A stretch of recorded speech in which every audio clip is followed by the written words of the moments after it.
네, 여러분 안녕하세요. 100일 고전지의 융합 통찰력 향상을 위한 기본과정 사상 분야의 대장경을 강의하게 된 유아교육과 교수 최윤진입니다. 세계를 움직인 위대한 고전 101권 중에서 지난 시간에는 기독교의 성서를 소개했다면 이번 시간에는 불교의 경전인 대장경을 만나보도록 하겠습니다. 여러분들 중에는 불교를 신앙으로 갖고 있는 분들도 계실 텐데요. 이 강의는 보통 일반인들이 불교에 대해 이야기할 때 참선과 수행을 통해 마음의 평안을 구하고자 하는 마음의 종교로 알려진 불교에 대해 좀 더 친근하게 다가가는 데 중점을 두려고 합니다. 따라서 본 강의는 깨달음이 있는 불교 이야기, 마음 공부의 길잡이를 만나다 라는 제목으로 소개하고자 합니다. 이 수업의 목차는 먼저 수업 목표를 알아보고 대장경을 소개합니다.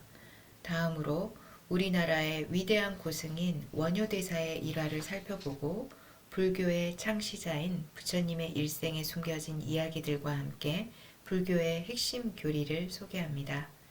또한 마음을 내려놓는 지혜를 발견할 수 있는 금강경의 핵심 내용을 살펴보고 마지막으로 성서와 불경에서 찾아볼 수 있는 융합 통찰 지혜를 생각해 보고자 합니다. 이상의 강의 내용을 토대로 구체적인 수업 목표는 첫째, 불교 경전인 대장경의 배경과 구성을 이해한다. 둘째, 원효대사 일화와 부처님의 생애를 통해 불교 핵심 교리를 이해한다. 셋째, 금강경을 통해 마음을 살피는 지혜를 습득한다. 넷째, 성서의 사랑과 불경의 자비의 사상을 통찰한다입니다. 자, 그러면 대장경에 대해 알아보겠습니다. 불교의 경전이나 논설을 집합한 총서를 대장경 또는 삼장으로 부릅니다. 삼장은 부처님의 가르침을 모은 경장과 출가한 수행자들이 지켜야 하는 승가의 계율을 모은 율장, 그리고 불제자들이 경전을 해석한 논설을 모은 논장으로 구성되어 있습니다. 그런데 기독교에서는 성서라는 하나의 경전이 있지만 불교의 경전은 우리에게 익숙한 팔만대장경에서 알 수 있듯이 그 분량과 내용이 매우 방대한 것으로 알려져 있습니다. 혹시 여러분은 손오공이 나오는 서유기를 들어보셨는지요? 이 서유기에는 손오공의 스승인 삼장법사가 등장합니다. 이미 알고 있는 분들도 있겠지만 삼장법사의 본래 이름은 현장이고요. 실존했던 현장 스님은 중국 당나라 때 불교 경전을 연구하기 위해 인도 여행을 하면서 대당서역기라는 위대한 고전을 저술하기도 했고요. 불교 경전을 한문으로 번역하는데 큰 공헌을 한 것으로 알려져 있습니다.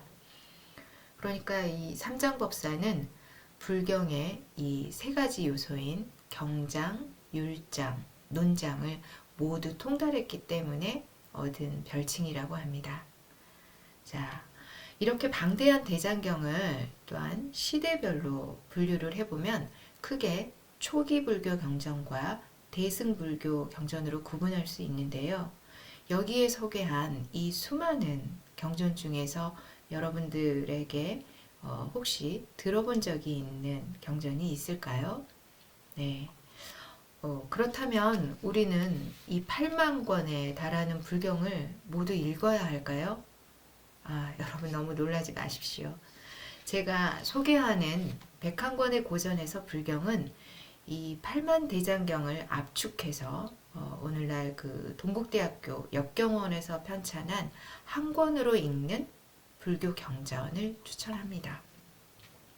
이 불교 성전은 부처님의 가르침 중에서 쉽고 우리 생활에서 지혜와 교훈이 될 수 있는 설법을 중심으로 엮은 책입니다. 물론 우리 대학 도서관에 구비되어 있으니까 꼭 한번 찾아보시길 바랍니다.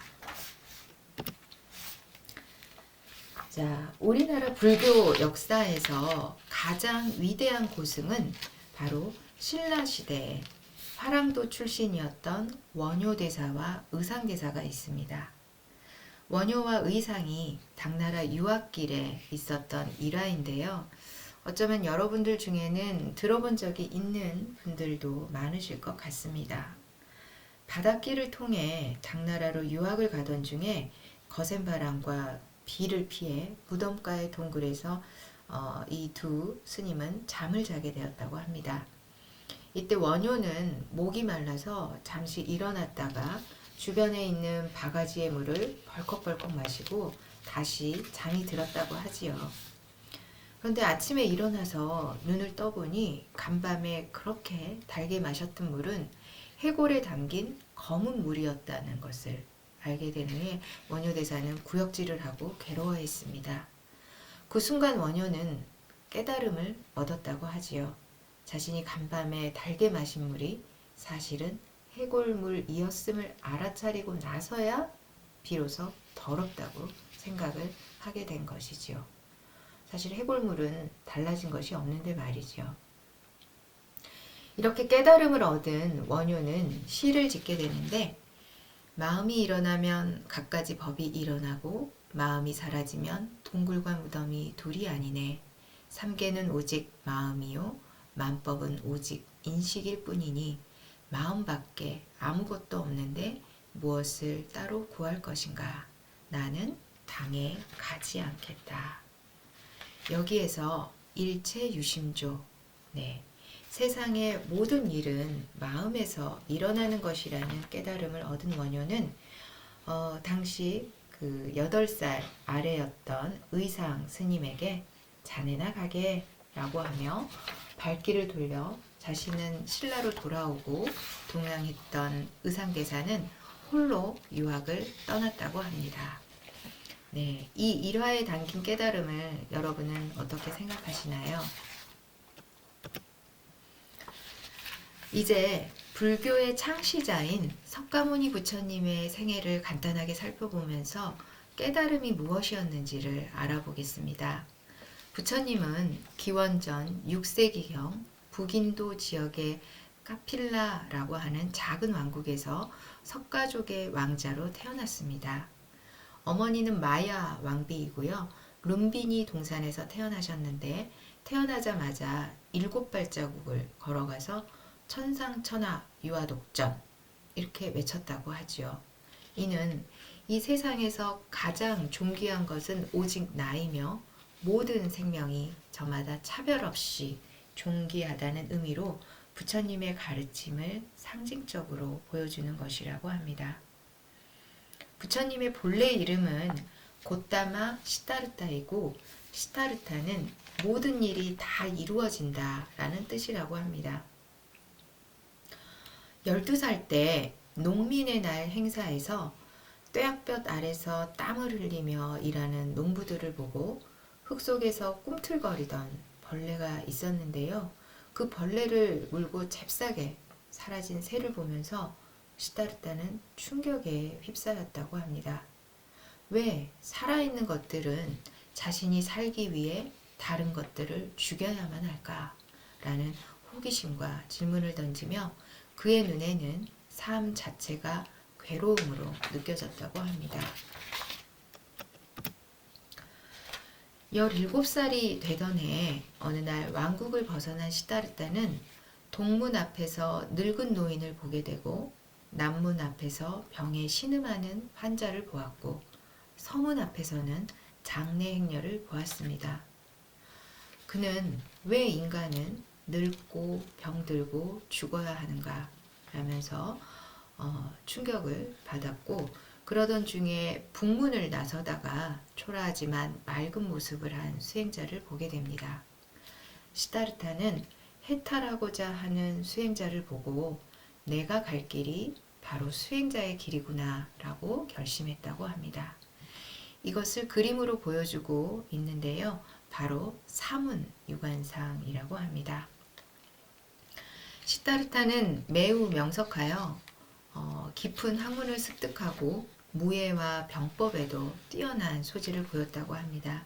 그렇지만 늘 마음 한켠에는 학문이란 지식을 넓혀줄 뿐 인생의 근본적인 문제에 대해서는 답을 얻기는 무력하며 자신의 의문을 풀어줄 수 있는 스승을 만나기 어렵다는 것을 알고 스스로 명상에 잠기곤 했다고 합니다. 시다르타의 아버지인 슈토다나 왕은 장차 자신의 대를 이어서 위대한 왕이 되기를 바랐기 때문에 태자의 이 마음을 왕국에 붙들기 위해 아름다운 공주와 결혼도 시켰고 라울라라는 아들도 낳았다고 합니다. 그러나 시다르타는 모든 일이 다 이루어지리라는 슈타나타 왕의 바람과는 달리 자신이 가진 모든 것을 버리겠노라며 29살 되던 해에 왕국을 떠나 출가를 하였다고 합니다.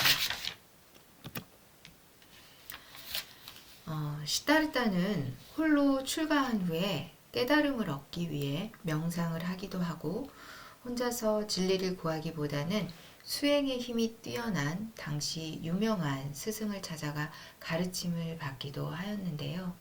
혹독한 고행을 통해 수행하는 스승들을 보면서 실망하기도 하였습니다. 그는 고행을 하는 수행자에 대해서 존경은 하지만 어떤 보상을 바라고 고행을 한다면 괴로움은 영원히 떠나지 않을 것이라 생각하고 위대한 스승을 찾아 의지하기보다는 내 스스로 힘으로 깨달아야 한다고 결심했다고 합니다. 시다르타는 이제 홀로 네란자라 강이 흐르는 숲을 수행 장소로 정하고 6년 동안 극단적인 고행을 했다고 합니다. 그러나 곧 육체를 괴롭히는 방식의 수행은 문제가 있음을 알게 되었고 강물에서 목욕을 하고 유미죽 공양을 받아 기력을 회복한 다음에는 고행이 아닌 새로운 방법으로 보리수 아래에서 깊고 고요한 명상에 들어갔다고 합니다. 사선정 수행으로 불리는 명상을 통해 자신의 전생을 알게 되고 또한 남의 전생과 내생을 내다보면서 마침내 모든 번뇌를 소멸하여 영기법을 깨닫고 사성제를 통찰했다고 합니다. 드디어 석가족의 왕자였던 시다르타는 35살이 되던 해 깨달은 자, 곧 붓다, 부처님이 되었고 이후 45년간 중생을 구제하는 길에 나서게 되었다고 합니다.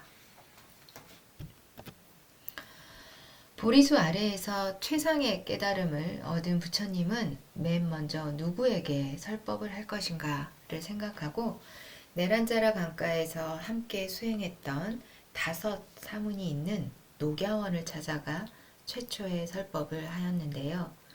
부처님께서는 극단적으로 치우친 2가지의 길, 하나는 육체의 요구대로 자신을 내맡기는 쾌락의 길이고 또 하나는 지나치게 학대하는 고행의 길을 설하시면서 깨달음은 2가지 극단을 버리고 중도를 통해서 해탈의 경지에 이를 수 있음을 말씀하셨다고 합니다.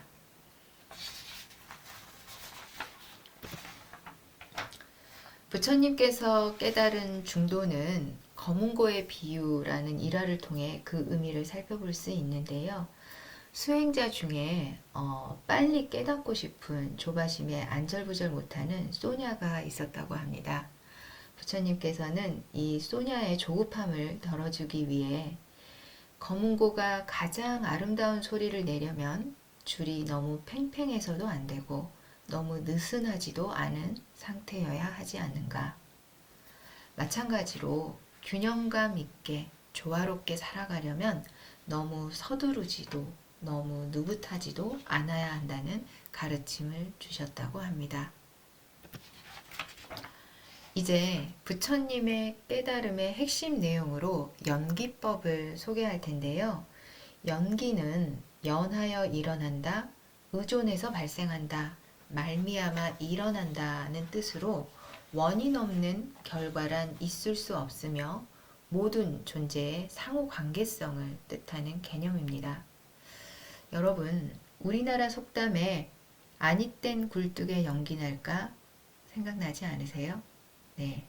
원인이 없으면 결과가 없다는 것을 비유하는 속담이지요. 맞습니다. 연기법은 이것이 있으므로 저것이 있고 이것이 일어남으로 저것이 일어난다. 이것이 없으므로 저것이 없고 이것이 소멸함으로 저것 또한 소멸한다. 라는 유명한 명제로 알려져 있습니다. 즉, 원인이 있어야 결과가 생기고 결과가 있어서 다시 원인 제공을 한다는 것입니다. 따라서 우리의 몸, 육체, 생명도 연기의 결과물이고 우리가 경험하는 행복과 불행도 과거나 전생에 지었던 모두 인과응보의 법칙인 연기를 기반으로 나타나는 것입니다. 다음으로 부처님이 설하신 실천적 중도는 8정도로 알려져 있는데요. 이는 삶에서 괴로움을 없애는 방법이며 결국 어떻게 살 것인가에 대한 대답으로 제시되고 있습니다. 먼저 바른 말, 바른 행동, 바른 생계수단은 계율에 맞는 생활을 하라는 것이고 이를 통해 탐욕, 욕심을 다스릴 수 있다고 합니다. 다음으로 바른 노력, 바른 마음 챙김, 바른 집중은 마음을 멈추어 고요한 상태를 유지하는 것으로 선정을 말하며 성내는 마음을 사라지게 하는 것입니다. 마지막으로 바른 견해와 바른 생각은 지혜를 말하며 어리석은 마음을 벗어나 지혜의 눈으로 세상을 보라는 것입니다. 부처님께서 말씀하신 욕심내지 마라, 화내지 마라, 어리석은 일을 하지 마라. 어쩌면 누구나 매일매일 매 순간 생각하고 말로 하고 실천할 수 있는 수행이 아닐까 생각합니다. 이처럼 부처님은 45년 동안 수많은 중생들에게 설법을 통해 세상의 모든 것이 괴로움이라는 현실을 인식하고 모든 것이 다 무상하다는 변화의 이치, 그리고 독립적으로 이루어진 나라고 할 것이 없다는 세상의 이치를 전하면서 쉼없이 중생들을 제도하셨다고 합니다. 부처님께서는 이미 3개월 전에 자신이 열반에 들 것을 예언했다고 하는데요. 실상은 빠와라는 마을에서 설법을 하시고 그 마을의 대장장이었던 쭌다가 올린 공양을 드시고 심한 배탈을 앓으셨다고 합니다. 그 당시의 출가자들은 탁발을 하여서 음식을 먹었는데요. 어떤 음식이든 공양으로 얻은 것은 모두 먹는 것이 관례였다고 하지요. 그런데 그 쭌다의 공양에 상한 돼지고기가 있어 부처님께서는 그 상한 음식을 먹고 병을 얻게 되었다는 일화가 있습니다. 부처님은 쭌다의 공양을 받으시면서 다른 불제자들에게는 그 음식을 함께 나누어 먹지 말라고 하셨다고 하고요. 또한 부처님은 아난다 제자를 불러서 쭌다에게 가서 걱정하지 말고 기뻐하라고 전해라. 열애에게 공양한 인연으로 좋은 과보를 받을 것이라고 위로해 주어라 라고 말씀하셨다고 합니다. 마지막으로 부처님의 최후의 설법에서 강조한 것은 육신은 죽더라도 깨달음의 지혜는 영원히 살아있을 것이니 제자들에게 게으르지 말고 부지런히 정진할 것을 당부하셨다고 합니다. 이번 100일 고전지의 수업을 준비하면서 저도 불교 성전을 처음으로 읽게 되었는데요. 내용 중에서 비록 제가 깊은 이해와 통찰을 갖게 되었다라고 말하기는 사실 부끄럽습니다만 그래도 제 마음에 깊은 울림을 주었던 금강경의 내용을 간단하게 말씀드리고자 합니다. 금강경은 본래 금강바라밀경으로 불리고 영어로는 다이아몬드 수트라라고 합니다. 여러분, 다이아몬드라고 하니까 하시는 분도 있을 텐데요. 예, 맞습니다. 금강경의 이 금강석이 바로 다이아몬드라고 하고요. 이것은 아시다시피 가장 단단한 광물로 알려져 있고 길들일 수 없는 무적의 이런 뜻을 갖고 있다고 합니다. 다이아몬드 수트라, 그래서 금강반야 바라밀경은 금강경의 단단하고 번개 같은 최상의 지혜로 번뇌를 깨뜨려 마침내 깨달음에 도달한다 라는 뜻을 갖고 있습니다.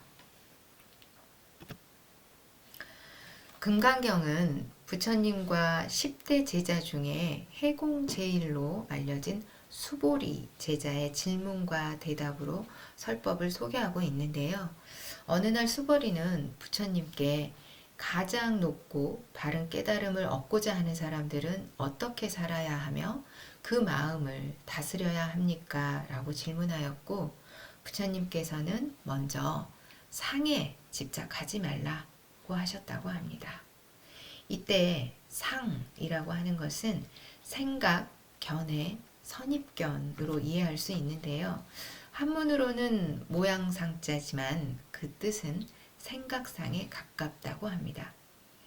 부처님께서는 마음에 내가 있다 라는 망상, 분별을 일으키면 이것을 이제 네 가지 상으로 설명을 하시는데요. 먼저 아상은 자기중심적인 생각이고 부처님께서는 이를 내려놓아야 한다라고 하셨습니다. 두 번째, 인상은 인간은 만물의 영장이라고는 하지만 인간 중심에 우월하다는 생각을 말하고 역시 이 인상을 내려놓아야 한다라고 합니다. 그리고 중생상은 깨닫지 못한 중생들의 본능적인 집착과 견해를 의미하는데요. 때로 우리는 아유 그래 어리석은 중생이야 이런 말을 하면서 스스로를 폄하하기도 하고 열등의식, 소극적으로 체념하는 생각을 갖고 있지요. 이러한 중생의 마음을 떨쳐야 한다고 부처님께서는 말씀하셨다고 합니다.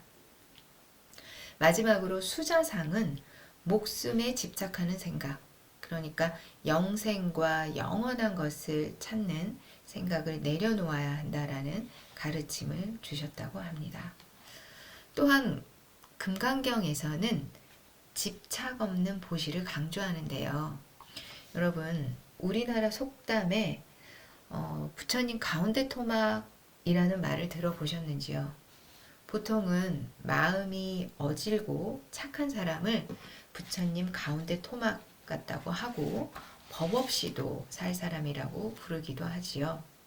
집착 없는 보시는 바로 부처님 가운데 토막과 같은 마음으로 남에게 베푸는 보시를 하면서도 남에게 베푼다는 티를 내지 않는, 그러니까 생색을 내지 않는 무주상 보시를 강조하고 있습니다. 남을 위해서 베풀었다는 생각에 머물지 않고 온전히 베푸는 것이 진정한 보살의 마음이라고 가르치고 있습니다. 그런데 지금 우리의 삶은 어떤가요? 기브 앤 테이크 또는 시쳇말로 세상에 공짜가 없다라는 식의 관습에 익숙해진 것은 아닐까요?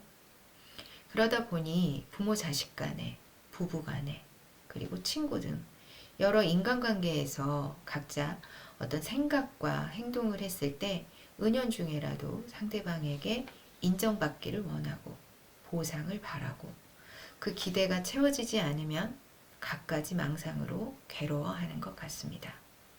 그러나 부처님 말씀대로 마땅히 집착 없이 순수한 마음을 내어야 한다면 이때 그 마음은 마치 약하고 병든 자녀를 보살피는 그 부모의 마음처럼 어디에도 얽매이지 않고 그 마음을 내어야 한다는 의미로 깊이 새겨도 좋을 것 같습니다. 이제 마지막으로 이전 시간에 소개한 성서의 사랑의 실천과 불경에서 이야기하는 자비, 하나의 지향점을 보여주는 사례로 생각해 보고자 합니다. 고린도전서 13장에서 사랑은 오래 참고 온유하며 시기하지 아니하며 자랑하지 아니하며 교만하지 아니하며 자기의 유익을 구하지 아니하며 성내지 아니하며 악한 것을 생각하지 아니하며 불의를 기뻐하지 아니하며. 이러한 말씀은 불경에서 이야기하는 모든 중생에게 즐거움을 주고 괴로움과 미혹을 없애주는 크고 넓은 자비의 마음, 즉 사무량심과 유사함을 알 수 있습니다. 네 가지 자비의 마음, 먼저 자무량심은 악이나 증오 없이 무한한 자애와 사랑으로 남이 행복하기를 바라는 마음이며 성내는 마음을 사라지게 합니다. 둘째, 비무량심은 무한한 자비심으로 중생을 고통에서 벗어나게 하려는 마음이며 중상을 불쌍히 여기는 연민과 공감의 마음입니다. 셋째, 희무량심은 다른 중생의 기쁨을 함께 기뻐해주는 마음으로 남이 잘 되는 것을 진심으로 기뻐하는 마음입니다. 마지막으로 사무량심은 모든 중생을 평등하게 대하고 모든 감정에서 벗어나 중립적인 태도를 갖는 것이며 교만한 마음이 사라진다고 합니다. 이처럼 성서와 불경은 교리의 차이는 있을 수 있지만 말씀과 설법을 살펴보면 모든 생명의 평화와 안녕을 위한 가르침이자 바른 진리임을 알 수 있습니다. 결국 이 두 종교는 하나의 지향점을 실천하고 있다는 생각이 듭니다. 자, 이상으로 백일 고전지의 융합 통찰력 향상을 위한 기본 과정 대장경 강의를 마치겠습니다. 모쪼록 이번 강의를 통해 불교 경전을 편안하게 읽어볼 수 있는 계기가 되셨기를 바랍니다. 다음 수업은 홍윤경 교수님께서 칸트의 순수 이성 비판을 강의해 주시겠습니다. 지금까지 경청해 주셔서 감사합니다.